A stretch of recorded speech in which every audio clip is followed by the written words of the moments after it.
You are absolutely right when you say that feeling is at the basis of thinking. No?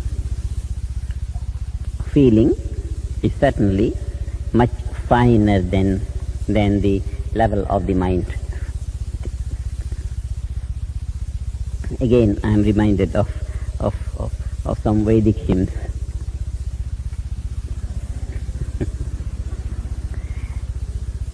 Which describe that it's a very beautiful thing.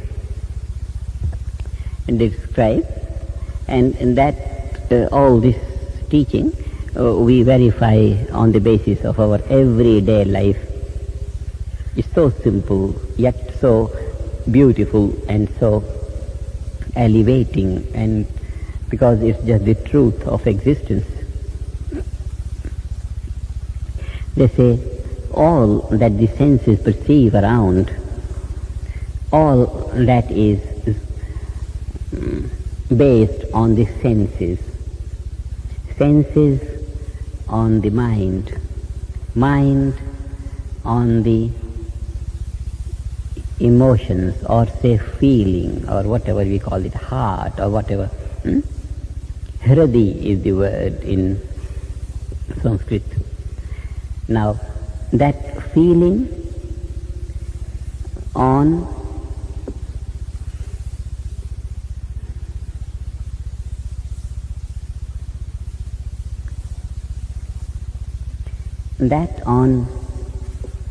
mind, my body, my house, mine, on that mind. Mine is based on Amritam. It's a very sweet word in Sanskrit. Amritam is immortality. And immortality based on Brahmani, on Brahman, the Absolute. In order to make a distinction between immortality and Brahman in this context, we will say amness. Amness is the basis of myness. My based on am, and am based on isness.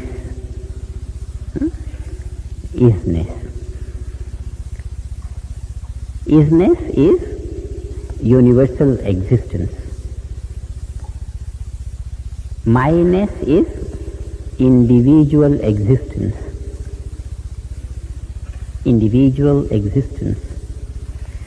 But the word in the hymn is Amritam, that's immortality. The level of amness, is immortality, immortal level of life. Now, immortal is also isness, universality. The universe is. I am. On the basis of amness, myness. On the basis of my existence, the feeling, some feeling. My existence is secured when my mother is at home.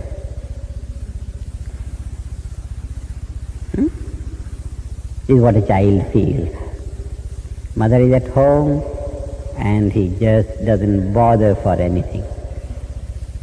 His individuality is secured. He feels in freedom. Nothing can touch him. Mother is at home. On that basis of feeling, here is your question.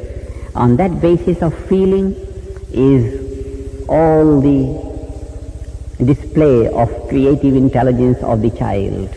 His thinking, running about, action and everything on that basis of feeling. Mother is at home. Now if the feeling changes, mother is not at home, it's terrible. All his thinking, all his action gets a different shape, gets a different color altogether. There is fear, there is inhibitions, there is lack of freedom, there is everything. Completely contrast. If the mother is at home, a different thing. Mother not at home, a different thing. So that feeling is very important. It is this feeling that is the basis of thinking. If you are going to meet a friend and someone says, oh, you are going to meet a good man, he comes from a good family, really educated and well behaved. That feeling is there. On the basis of that feeling, right from the moment you see him, the whole thing is cordial and loving and very rewarding. If the man says, be careful, he doesn't come from a good family, the record is very bad, that feeling is ingrained. And when you see him, you are careful. When you start talking to him right from the beginning, the whole behavior is shadowed as if. This is what makes us see that the level of feeling is the basis of level of thinking, and on that is all behavior and everything. Now, the feeling is for what? Be careful, the man is not good. Then myness is not secured. Myness is in danger in contacting a man who is not from a good field of education or family or what. My is in danger. Or if the man is good and fine, myness is secured. My relationship, is secured. So it is for the sake of myness that the feeling is based on myness. If mother is at home, my existence is safe. And my existence is for what? For me, for I. Now, these are more fine levels of the conscious mind. More fine levels of the conscious mind. Thinking based on feeling, feeling based on that security of my security. My security is for me. So I is in danger. I. But the basis of I is, the basis of am is, the universe is, I am. Individuality, universality. So is at the basis of all, and then we say this is ultimate reality, transcendental reality. It transcends the individuality, but it is a reality. Isness, Brahman. This is Brahman, the totality, as contrasting with individuality. And this individuality is immortal. We know even from our own experience, my body was changing 5 years age, 10 years age, 20 years age, 40 years age, 80 years age. My body has been changing, but I had been continuing. The continuity of I makes I on the level of immortality. I, immortality. But there is yet another phase of immortality, which is isness, universality. Both these belong to the phase of immortality. Amness, immortality. Isness, immortality. Both are immortality. But amness is closer to me because it's my own. Isness is beyond me, beyond me. But when I have fully started to live myself, then I know that myself is that isness. It's an experience in unity. Myself is that isness, and that is Brahman. And I am Brahman, I am that, and thou art that, and all this is that. Because that alone is omnipresent, present in all these different levels of existence, on the level of immortality of I, and on the level of mind, on the level of feeling, on the level of thinking, action. On all these different levels, isness is pervading. So isness is the ultimate reality. And when the I has cognized that I am that isness, amness is that isness, then the ultimate reality becomes a living reality of day-to-day life. So in this consideration, what we find is so many levels of consciousness. Thinking level of consciousness, we say conscious level of the mind, conscious level of the mind. Deep within that, the child is running about and this and this. Deep within him, deep within his mind is that information. Mother is at home. Mother is at home is certainly deep within himself, but it is within the comprehension of conscious mind. Conscious mind. Because when the information comes, mother is not at home, immediately the grosser level of the conscious mind changes the pattern. Obviously, these two levels, thinking and feeling, both are on the conscious level, both are within the range of the conscious mind. So what we find is, there are two levels of conscious mind. One thinking or acting, the other feeling. Two levels of conscious mind. One at the basis of the other. Now, there is yet but more clouded level of conscious mind, and that is my security. Certainly, mother is at home, brings a good feeling just because I feel free. My freedom, my security. So, this myness is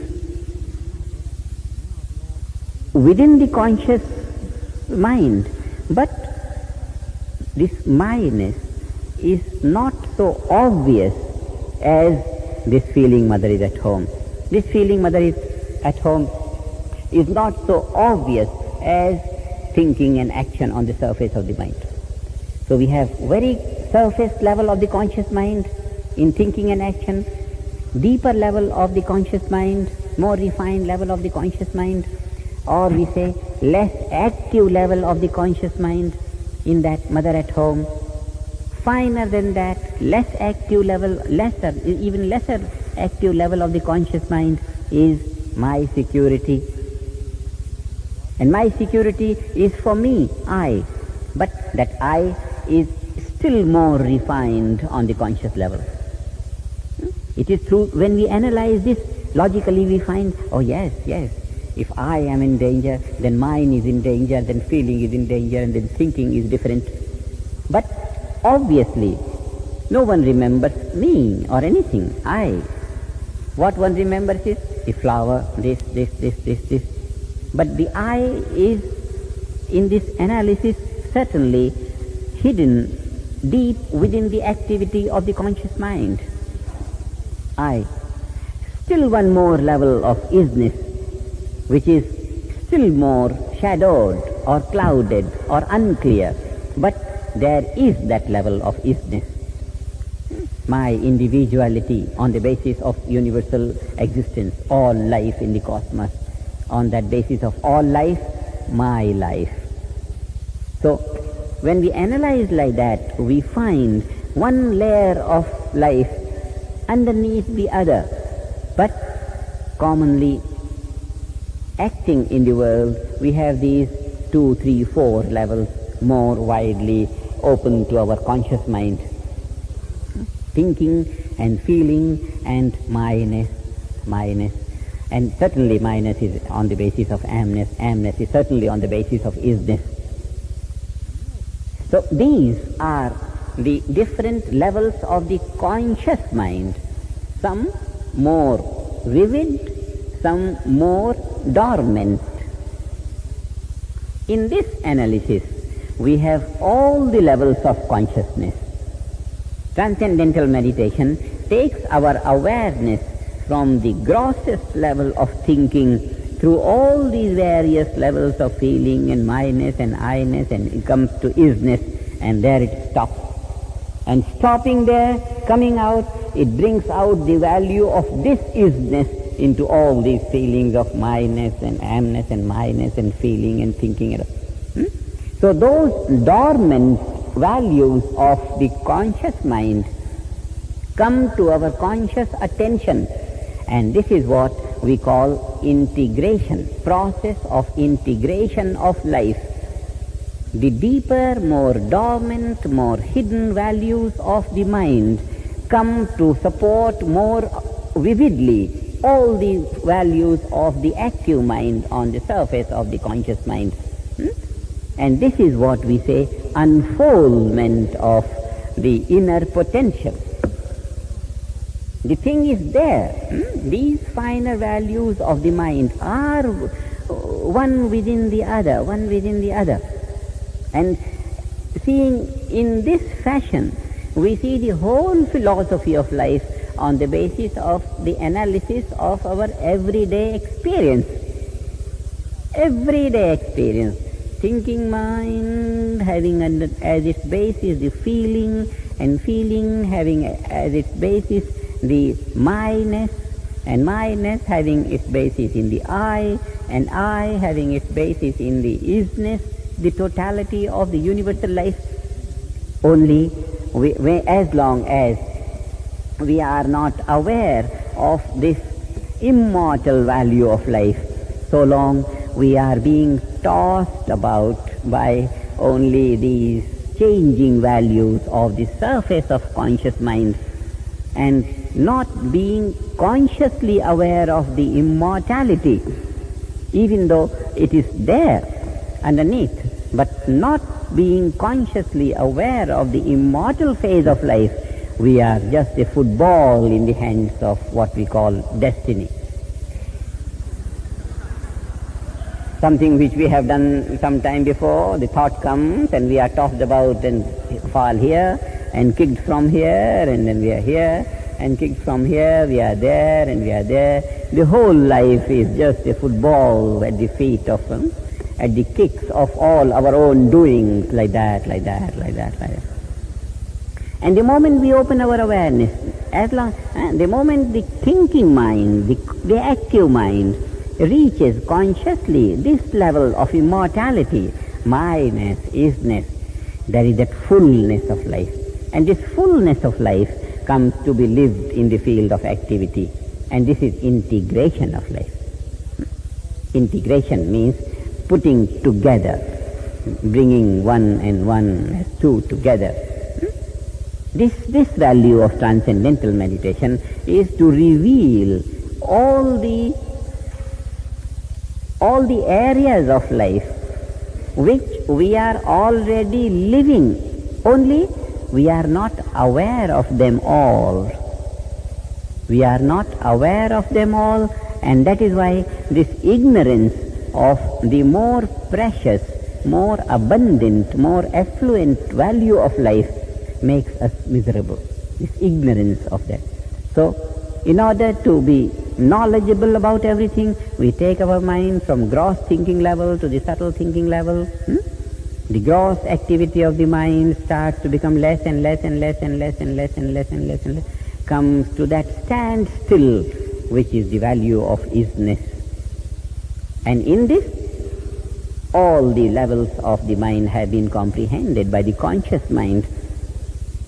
And when the most hidden, the deepest, that stillness, that value of the mind opens to our conscious awareness, then we start to live that value.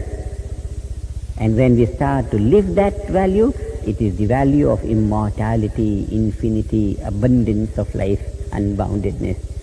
And this is what the TM accomplishes, one after the other.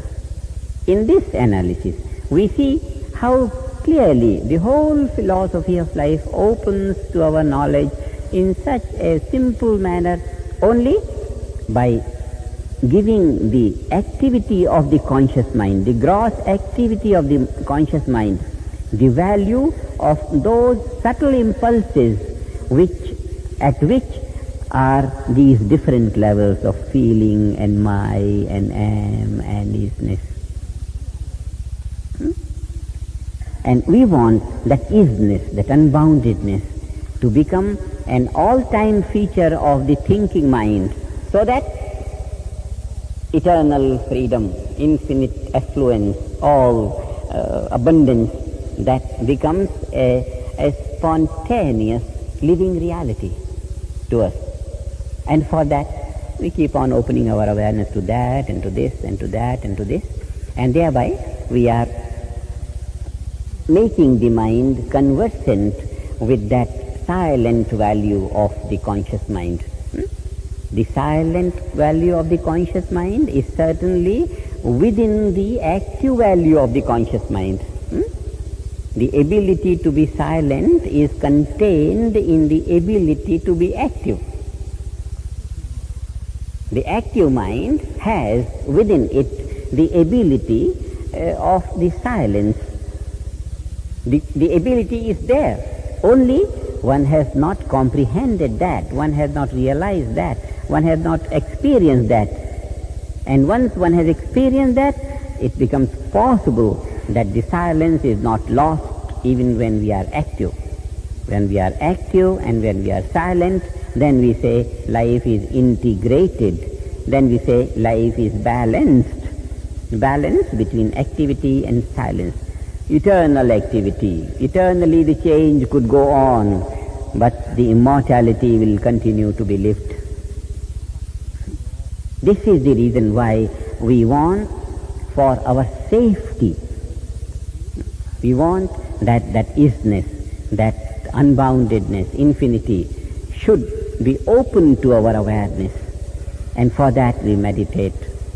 And when that affluence has come to our conscious mind, when that balance has been gained, then we will not be tossed about by things here and there and there and there. Then we will have fullness of life at all times. This will be full development of life, using full value of life all the time. So, even though all these different levels exist within the conscious mind, but as long as all of them do not open to the obvious conscious mind, we fail to live full value of life. So this transcendental meditation accomplishes that infinite security, brings that eternal freedom, takes the life to that level of affluence by opening all these more silent levels of the mind to the conscious mind. It's a very good question.